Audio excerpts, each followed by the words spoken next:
What's going on, guys? Welcome to No Echo, and today we are going to talk about the Need for Speed franchise and how it has gone down the toilet over the years. Stay tuned.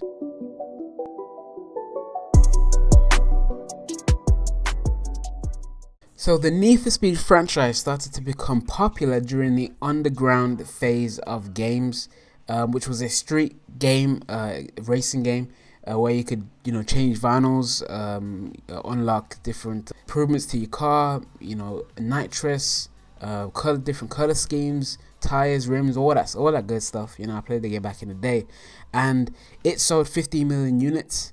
Now, if you compare that to Hot Pursuit 2, which was the game that came out previously to Underground, that sold 1.1 million units. The game before that, which was High Stakes, came out in 1999. That sold 1.3 million units. So you can see how much of an increase in sales that the first Underground game got. The second Underground game got 7 million units. So it grew quite quickly in terms of popularity, and the sales numbers skyrocketed. This is my opinion right here. What I'm about to say next. The main reason to why they grew so popular is because of the Fast and Furious franchise. Now, the first Fast and Furious movie came out in 2001. The Too Fast Too Furious, which is the second Fast and Furious movie, came out in 2003, June 2003. And Need for Speed Underground, which is the first Underground game, came out in November 2003. So imagine after so back in the day, Fast and Furious was really popular.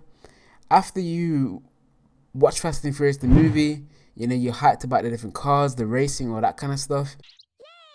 And then about 4 months later, 5 months later, right? You play the actual Need for Speed game. You want to be the guys from the Fast and Furious franchise. It's kind of it's almost like a knock-on effect, and I think it did affect the sales numbers that they had.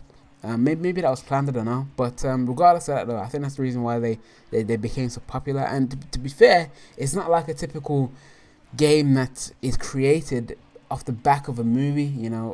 Over the years I've played the Narnia game, for fuck's sake, that was terrible. I played the Spider-Man 3 game, that was terrible. Spider-Man 2 was actually pretty good though.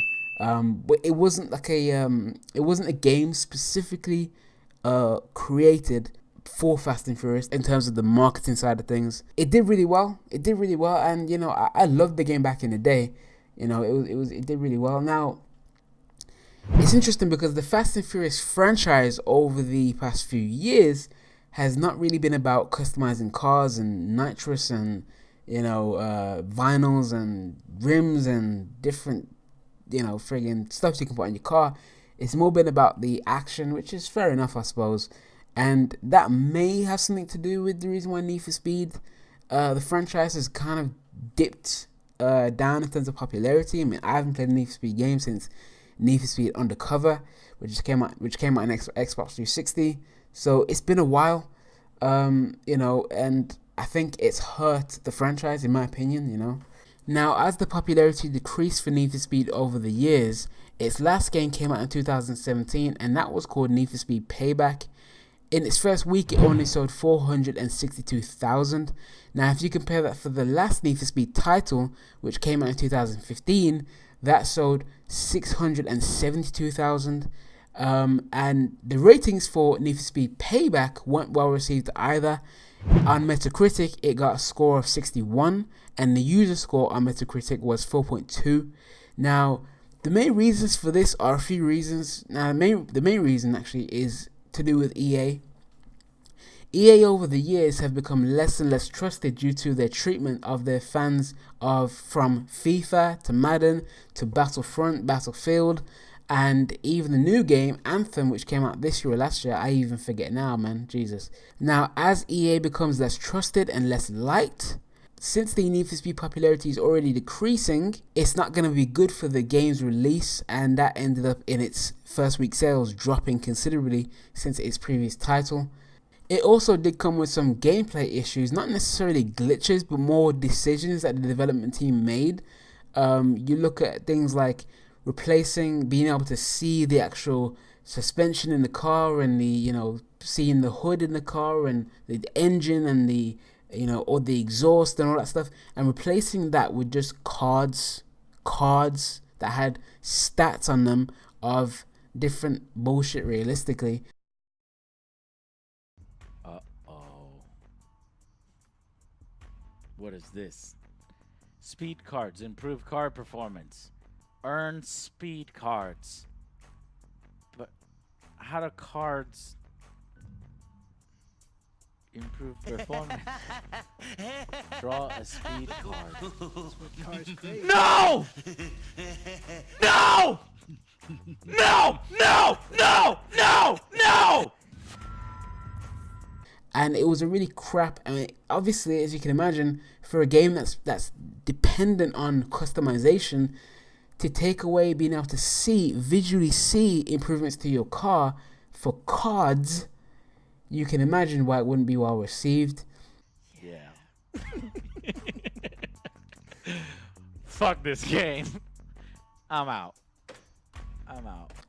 It also came with microtransactions as well, so it was just terrible. And I think it was probably EA's way of trying to just quickly get some money for a game, release it. I don't give a fuck how it's received. Let's just make it and get the money for it as quickly as possible. Now, after failing on their previous release, Need for Speed Payback, they have a new release coming out in 2019, November 2019, and that is called Need for Speed Heat. Now, this is my opinion now. I do not believe this is going to be a very good game. I don't think it's going to be well received, mainly due to the fact that I just don't think people like EA. It's kind of like, no matter how good EA try to do something, people will assume something sneaky or something devious is going to be committed or done by EA, and that just makes them kind of back off them a little bit. It's kind of like, imagine if you have a friend, every single time you invite him around your house, he robs something. It doesn't matter how badly he apologizes to you, you're not really going to trust him again. And that's kind of the same thing EA have right now. It's just nobody trusts them. So in my opinion, the game's not going to be very good. It's time to talk about EA seriously now. EA are a company that over the past few years have shown to be more about money than customer care or customer satisfaction. They seem to, I'm not talking about just the staff in the company, I'm talking the lower staff that just do development and graphics and environmental stuff. I'm talking about the higher ups, the people that make the big decisions. Those guys, to me, don't particularly seem to care about any of their fans' opinions or any of their fans' enjoyment.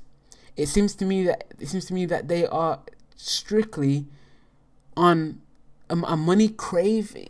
It confuses me, because if they just was to put out solid games with no microtransactions to be seen of, with no devious bullshit here and there, and they did that consistently for like the next 10 to 5 years, they would actually start to get a good rep again. And they continue to try to do devious things, and as long as they continue to do that, I don't even know where the hell they're gonna go.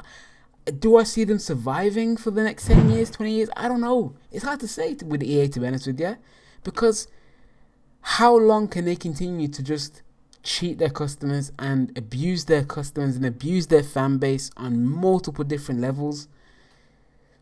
How far will it go? This EA, unfortunately, are one of the reasons why Need for Speed, in my opinion, has decreased over the years. I will get to the other reason in a minute. But EA, to me, are on such thin ice on every single one of their games, from FIFA to Madden to Battlefield to Battlefront. Even Anthem got a terrible release. Need for Speed, among other things that I'm forgetting.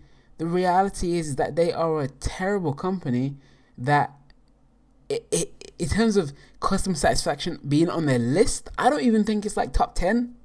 I think it's like money, advertisement, marketing, microtransactions, and it's somewhere down the list. Yeah, is fan satisfaction. Look, EA, I hope they change their minds about their priorities, but Do I think they're gonna do it? Hell no. But, you know, there's always hope, I suppose. Now, this next part is fascinating because I didn't even know it until I researched it before I did this video. Need for Speed released their first game in 1994. Since 1994, which was 25 years ago, right, they have released 22 Need for Speed titles. 22. I did not think they were that old. 22 titles is a lot of titles, man. That is a lot of games. A lot of games, man. In my opinion, Riviera, they have saturated their own fan base with just constant. It's like a FIFA game or a Call of Duty game or a Battlefield game. And even Call of Duty and Battlefield haven't released as much games as Need for Speed have. I think FIFA released like 20 something, 25 games since they released their first one. Like, they're nearly on par with FIFA, but at least with FIFA and other games like FIFA, like Pro Evolution Soccer and NBA, they have a somewhat of a reason to release their game every single year, especially back in the day, because, of course, they had to update the game with new uniforms, new players that were added to different teams, transfers, trades, and all that stuff, and they had to change this stuff because yearly, the sport that they were basing their game off of was updated. So, whereas Need for Speed, you released 22 titles in 25 years, but for what reason? You don't need, like, Need for Speed has never really needed to release a game every single year. And to be fair, Forza are just the same. Forza have released 11 titles over 14 years. Why can't companies just take their time with games? It kind of brings my opinion before this to a point, because EA, again, all they care about is the money, so they want to pump out as much games as possible to gain as much revenue as possible. It's a flawed system, in my opinion. It's a system of not really caring. You know, it's quantity over quality. Tomb Raider, which is a classic title, they've released 12 titles in 23 years. That should be more what Need for Speed should have done, in my opinion. 12 titles in 23 years is more than acceptable. Call of Duty have released 18 titles in 16 years. Now, the reason why it's more titles than more years is because they released some titles in the same year on different platforms. So overall what I'm saying here is that Need for Speed have released so many games, and especially since the emergence of the underground game with the customization with the street racing game, they have released so many games that it's become boring in a sense. It's kind of like the Call of Duty franchise now. It's not the same anymore. And I think it's because they are not really caring about the performance or the quality of their game. It's the quantity. Let's just push it out there because we want to make sure that we are able to pay our staff and please our stakeholders and so forth and so forth. And I'm worried, to be honest with you. These reasons to me are exactly why the Need for Speed franchise has gone down the toilet over the years. I hope you guys enjoyed the show today. Please subscribe and leave a comment down below. Tell me what you think about the Need for Speed franchise. You know, I'd love to see what you think. See you guys later. Bye.